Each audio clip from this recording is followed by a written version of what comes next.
اليونت تيستنج بقى من اهم التولز اللي المفروض اي ديفلوبر يتعلمها. ايه هو اليونت تيستنج ولازمته ايه وازاي استخدمه؟ هو ده موضوع فيديو النهارده.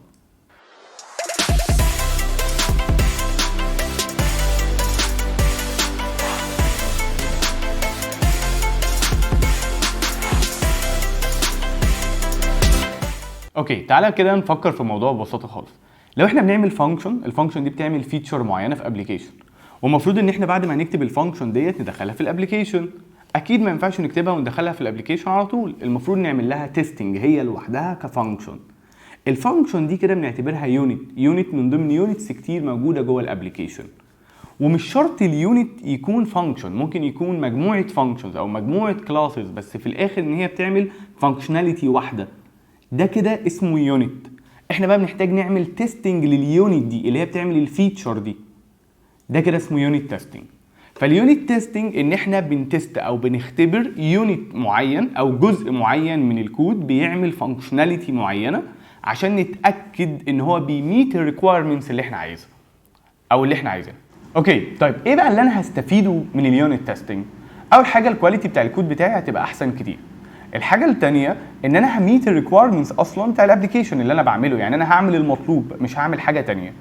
الحاجه الثالثه ودي الاهم، المينتيننس او اي تعديل انا هعمله في الابلكيشن بتاعي هبقى ضامن ان اليونتس الثانيه ما اتاثرتش. يعني لو انا زودت اي فاريبلز او اي فانكشنز او اي حاجه، هران اليونت تيستنج على اليونتس الثانيه فاتاكد ان اليونتس الثانيه زي ما هي بالظبط. طيب ازاي بقى اصلا بنعمل اليونت تيستنج؟ الطبيعي ان احنا بنعمل اليونت تيستنج بايدينا، يعني احنا عندنا فانكشن بتجمع رقمين، فالمفروض بقى نعمل فانكشن ثانيه اسمها مثلا كان سم بتست الفانكشن الاولانيه. نبدا نشوف ايه كل الفيليرز اللي ممكن الفانكشن دي تقع فيها، ونمشي بقى واحد واحد نحاول نحله. ده الطبيعي ان احنا نشتغل يونت تيستنج، بس اكيد احنا مش هنقعد نعمل كل ده بايدينا. ففي فريم وركس او تولز لكل المجالات اللي انت بتشتغل فيها، سواء اندرويد او فرونت اند او باك اند او اي اس او اي حاجه بتساعدك ان انت تعمل يونت تيستنج. احنا في الفيديو ده هنتكلم عن التولز اللي كويسه في الفرونت اند او جزء الجافا سكريبت. احسن تول ممكن تعمل بيها يونت تيستنج في الفرونت اند من رايي هي جيست.